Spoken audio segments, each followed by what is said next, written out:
All right. Good morning, everyone, and happy Friday. I'm pleased to present this month's CCS webinar titled From Crisis to Stability, What Works in Ending Homelessness. Uh, my name is Terrence Watkins. I'm the Executive Director of Housing for CCS. The programs I oversee include transitional housing, Barrio Viejo elderly housing, the domestic violence shelters, emergency shelters, outreach services, housing-based case management services, and eviction prevention funds.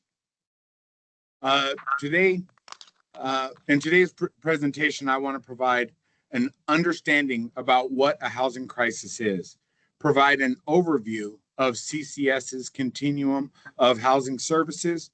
I want to talk about CCS's housing-based case management services and how we utilize them to help individuals improve their stability in housing. I want to present the outcomes we've produced through our programs and provide a glimpse into the future projects that we are working on and the direction the department is headed. At the end of the presentation, we'll provide an opportunity for open discussion. So please, during the presentation, if there was something you wanted to ask a question about, please write it down and we'll make sure we get it at the end of the presentation. So what is a housing crisis? Individuals and families often experience unexpected difficulties and setbacks, which can lead them to experience instability in their lives. If this instability is not addressed and resolved, then it turns into a housing crisis.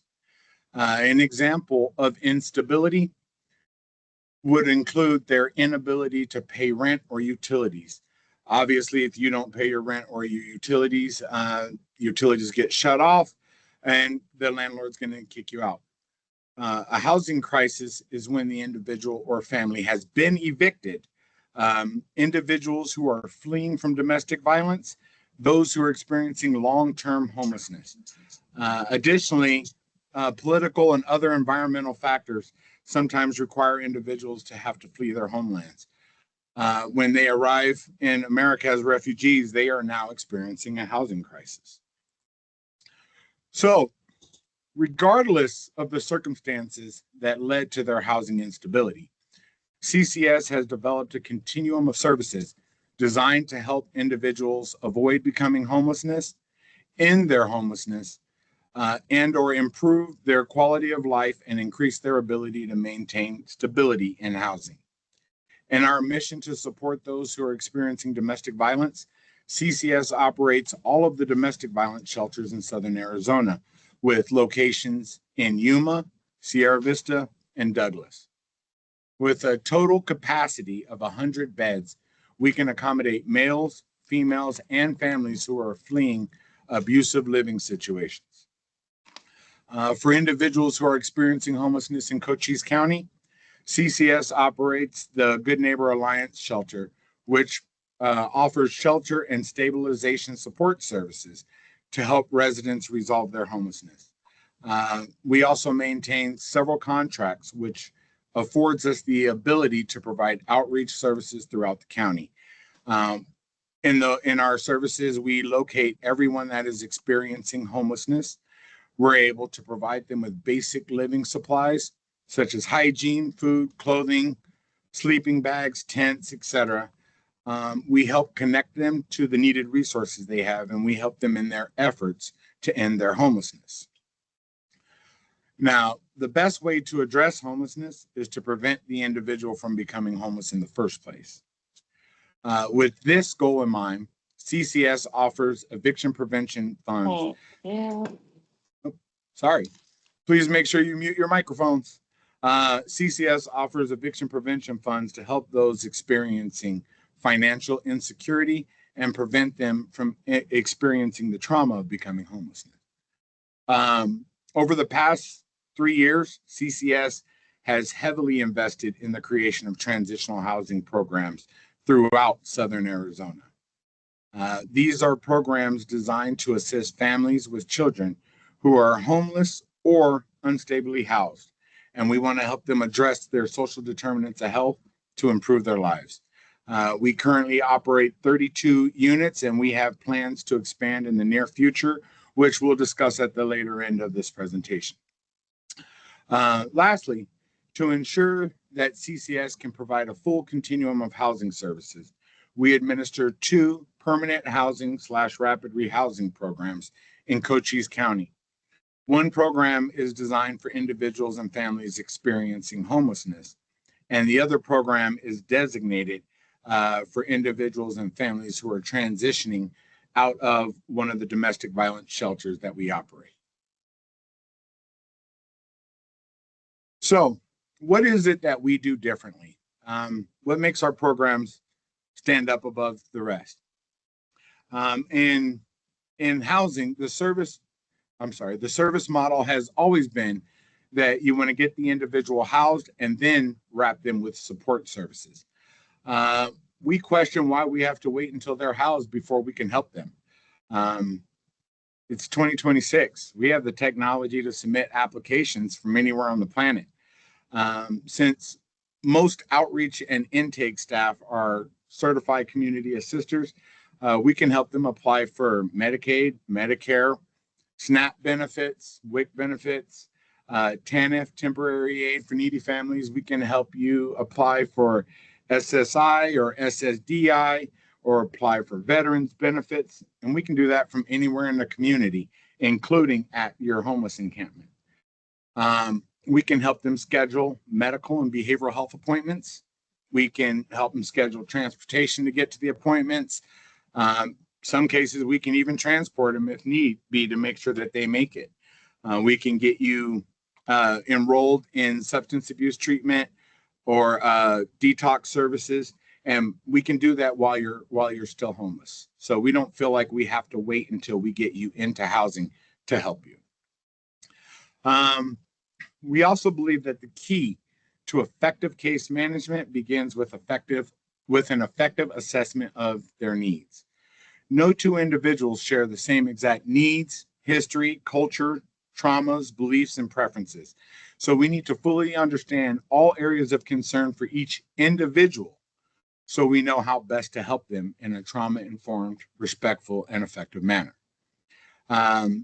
CCS collaborates with each participant to identify goals that they want to work on, create easily achievable and measurable goals, and update the service plans often to reflect the progress that they have made.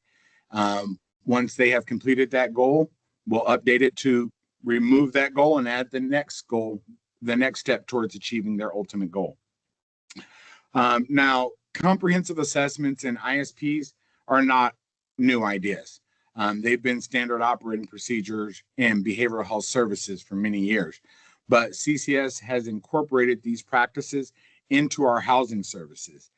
We did so we can ensure that we are providing a superior level of services to the individuals that are in our program. We can track progress, and we're able to report out on all of the progress that our members are making.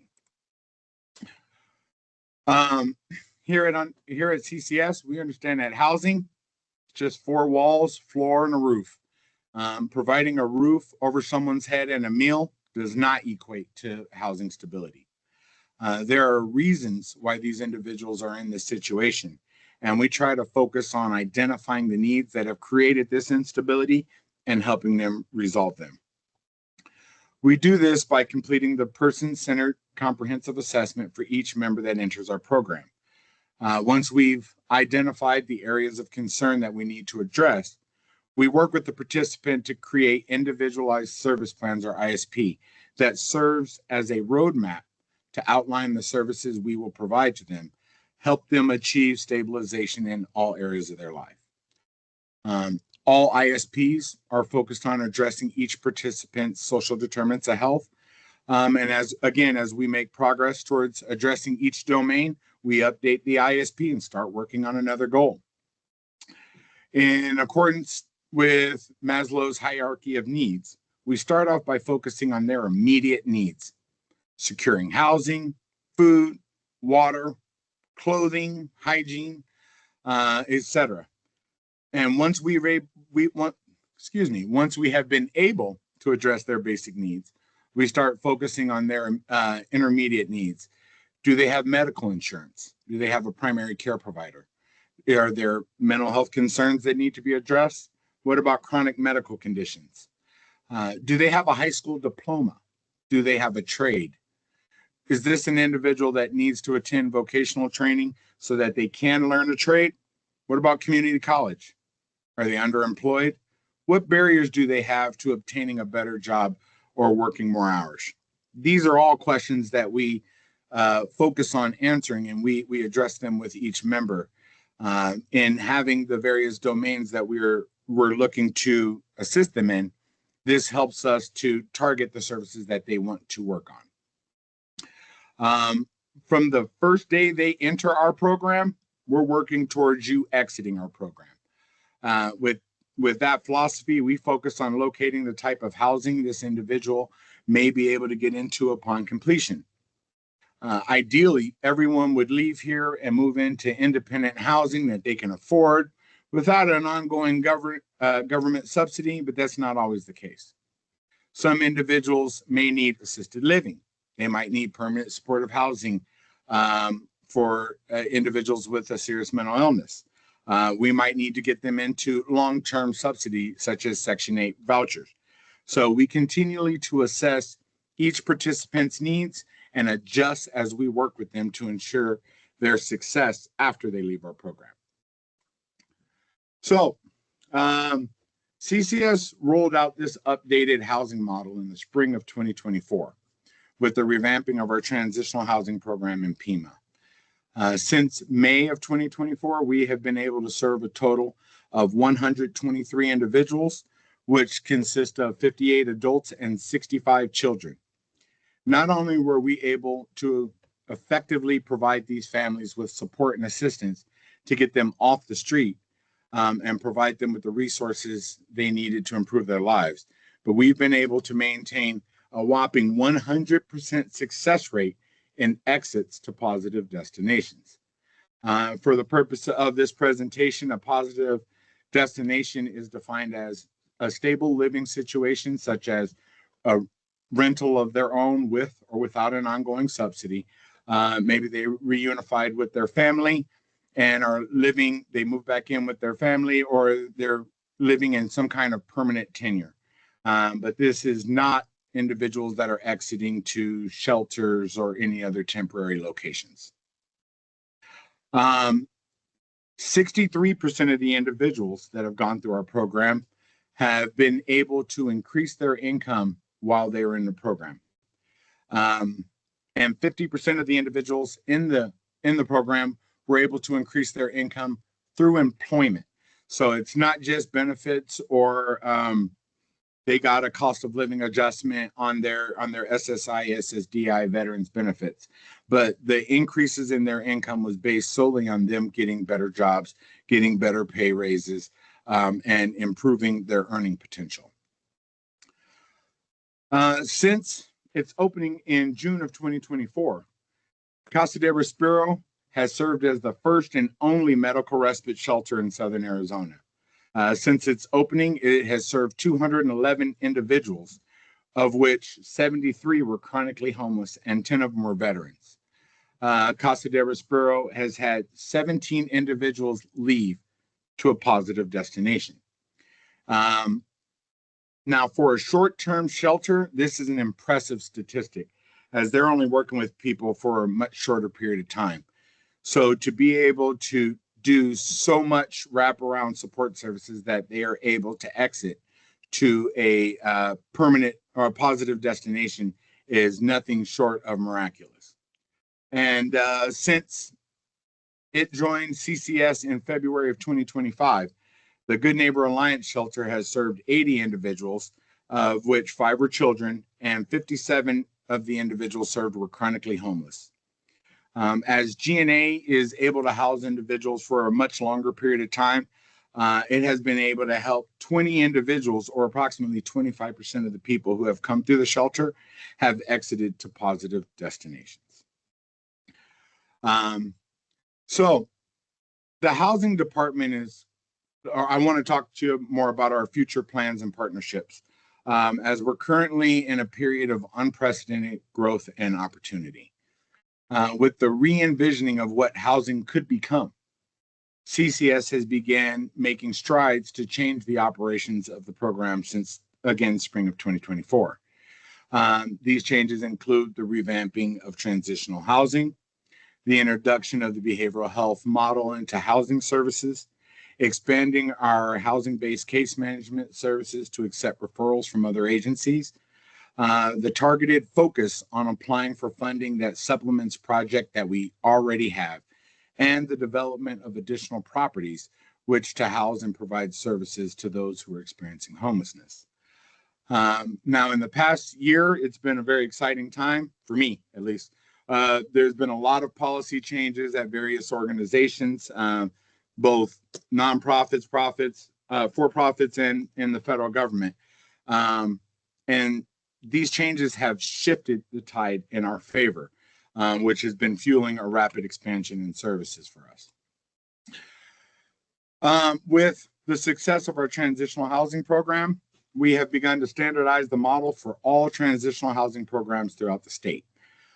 This includes all transitional housing units in Yuma, Douglas, and Sierra Vista, including the newly opened tiny homes at Fort Gash. While reviewing the project, we noticed that there was a gap. Yes, we're doing great services. Yes, we got them housed, but there's still a gap in available services or resources, namely the ability to provide financial assistance to help them in overcoming barriers. This included funding for them to go to school or other educational needs, employment-related expenses. They need bus passes, they need tools, they need boots, legal expenses, clothing, household items.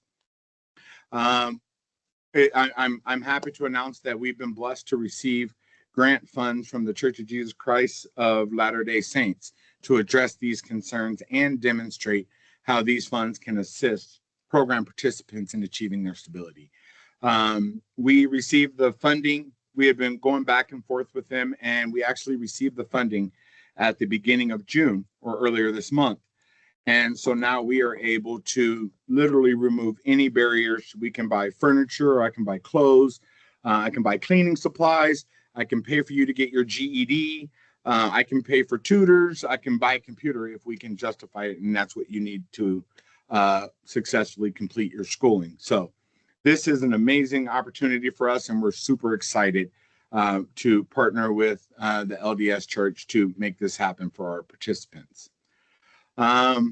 Now, one of the most surprising changes, it came from the U.S. Department of Housing and Urban Development, or HUD. Lord, this is exactly what I said I was going to do. Okay, sorry about that. HUD has reversed 15 years of funding policy away from rapid rehousing programs back to transitional housing. This was completely unexpected change in policy, but since this has been CCS's focus for the last couple of years, it strategically placed us as a forerunner in the fiscal year 2026 notice of funding opportunity for continuum of care funding.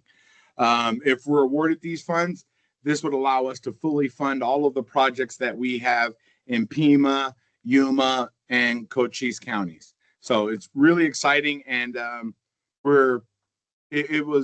we did what we felt the community needed and what services would have been needed to help individuals actually in their homelessness. So to see that the federal government and the shift completely agreed with that is nothing short of awesome on our part for us. Now, CCS has secured several contracts to provide additional supports to individuals who are experiencing homelessness and or housing insecurity throughout Southern Arizona. We contracted with Arizona Complete Health to provide housing stabilization and support services for individuals with a serious mental illness who are experiencing housing insecurity. As a result of that contract, we've been able to partner with several health homes throughout Pima County to receive referrals. Once fully operational, this will expand the number of housing specialists that we're able to employ at CCS, and it represents a significant increase in budgeted Medicaid revenue for the housing department. The future plan for it is, once we have been able to stabilize the services in Pima County, Arizona Complete Health has asked us to expand throughout all of southeastern Arizona. So it's a really big change in how we're doing things, and it's really big in expanding that program. We've also been contracted with other local providers to provide housing-based case management services to participants that are living in their housing projects. This would include LIHTC, I keep speaking housing nerd language like George calls it. Low-income housing tax credit properties, which serve individuals who don't have a lot of money. So we're able to provide our case management services to help them maintain stability in housing and improve their living conditions. Good Neighbor Alliance. The GNA division has been rolling out our access-funded Housing and Healthcare Opportunities, or H2O grants in Cochise County. We are contracted to provide outreach and education and pre-tenancy/tenancy support services. Now, so this significantly expands the outreach programs that we have going at GNA, and it's kind of the perfect blend between outreach and housing-based case management services. We were also just approved to further expand these services to provide the same outreach and tenancy support services in Santa Cruz County, Graham County, and Greenlee County. So we will be rolling these services out shortly. So it's a lot of big change happening. But this has probably been the funnest one. Since August of 2025, we have spearheaded a collaborative partnership between CCS, the Arizona State University School of Architecture and Design, the City of Sierra Vista, the Industrial Development Authority of Sierra Vista, and like-minded individuals at the Massive Change Network from Chicago. And we did it to utilize innovation and design to create an effective solution to end homelessness. I paused there for dramatic effect. This partnership has included me going to ASU and giving lectures to the students about homelessness, its causes, the affected populations. We were able to host all of the students from ASU in Sierra Vista. For the last 2 semesters, ASU has committed a total of 275 4th and 6th year graduate students to this project. They had 9 dedicated ASU instructors. ASU brought in 12 engineers who are giants in their field. We've had multiple design studios, and we've been able to include elected officials and funders from around the state. So it's been a pretty big undertaking. Whoop, hold on. So sorry. There we go. So we are proposing the creation of a 100-unit community in Sierra Vista. This community will utilize cutting-edge, energy-efficient technology and innovation to ensure that we can afford to house individuals for about $400 a month per person. And we would be able to do that and still maintain fiscal solvency or keep our program in the black. The community will facilitate a 20-unit transitional housing program, and it would be set up to transition individuals who are homeless off the street. A 40-unit low-income housing program that's set aside for individuals who are on fixed income. So if they're on SSI, SSDI, veteran benefits, retirement, et cetera, they would be able to sustainably afford their housing without an ongoing government subsidy. And it would also include 40 units of workforce housing. We want it for the individuals who are underemployed or underpaid. Think those who are working at McDonald's or Circle K. They're working full-time, but they still can't afford housing. So with this project, they would be able to afford their housing for about 30% of their income, again, without a government subsidy. The community is designed with a state-of-the-art community center where CCS can provide case management and life skills services. We can facilitate community engagement activities. It'll have teledoc virtual care services, child care services, and we would be able to distribute food boxes and hygiene supplies from the community center. Learning from our experience at Barrio Viejo, these individuals that are on fixed income, our kind of our biggest goal is to make sure that we are not letting them just sit in their housing and watch daytime television. So we want to make sure we have a place where they can all come, gather, interact, and not isolate in their property, in their units. Now, the ultimate goal for this project is to have a community serve as proof of concept. The partners associated with this goal are focused on creating a prototype which can be modified and replicated and placed into any city USA. And that would be able to help that community assist the most vulnerable individuals in their community resolve their homelessness. This project has already garnered quite a buzz throughout the state, with funding support and commitments coming from government entities, elected officials, managed care organizations, and other community stakeholders. It's a pretty lofty idea, and at one point in time, that's all it was just a lofty idea. But then through chance meeting, I was able to engage with individuals at the Massive Change Network, and then this took on a life of its own, and now it's all coming to fruition. So the talented architecture students at ASU worked throughout the year, and they've been able to produce 5 separate, fully fleshed out designs for this project. Now, any one of these projects would be an award-winning project upon completion. But what we're doing is CCS is working with developers and ASU engineers and professors to utilize the best design features from each one of these projects to create our final product.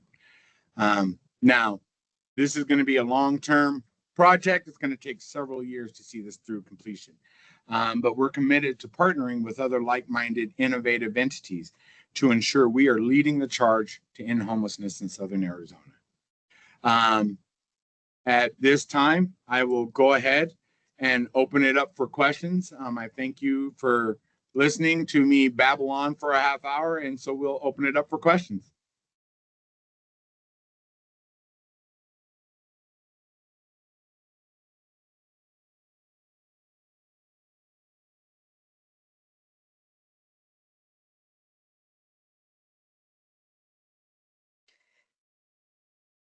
Randa?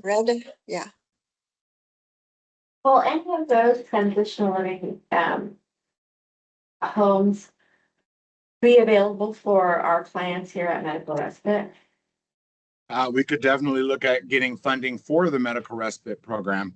All of our current properties that we have at CCS are all designated for families. They're all 2 and 3 bedroom units, but there's nothing to say that we could not look for funding for transitional, specifically associated with medical respite. Would they have to be for families only, or could they be like people who want to room? I've put in a lot of clients into homes where it's like communal living, so it's 3 people sharing a room. That are you talking about for the existing family programs that we have, or the existing properties that we already have? Yeah. So those are set aside and funding and designated strictly for families. But we have CCS has other properties that we could definitely look at using for communal or shared living transitional housing for the people at medical respite.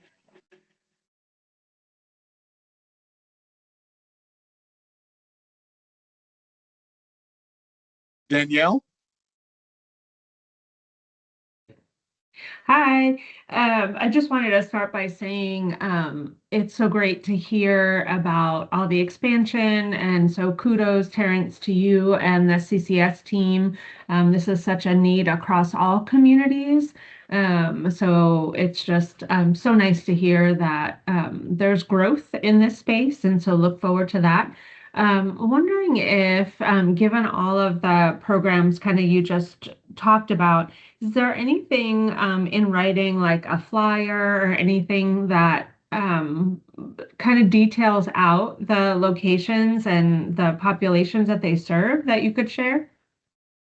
There absolutely are. We have one for housing-based case management services, and it comes with a referral. We have one for our transitional housing programs that we have in Tucson, and that also includes the application and a brief assessment, a self-assessment on what your needs might be.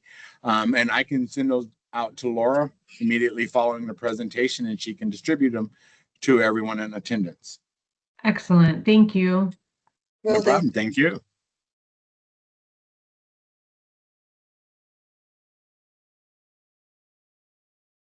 As far as donations, this is Laura. What would you appreciate, or where does it get stored?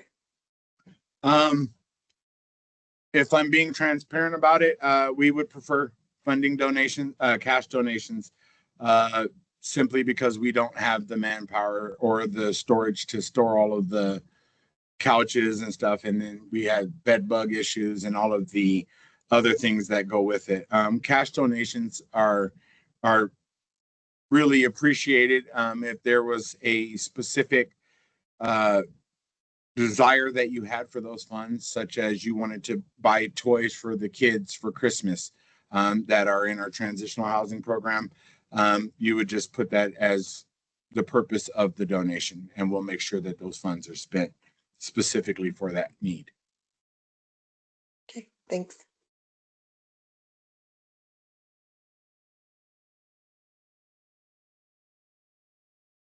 I generally like to pause long enough for it to become slightly uncomfortable. So I'll give a couple more seconds to see if anyone else has any other questions or feedback.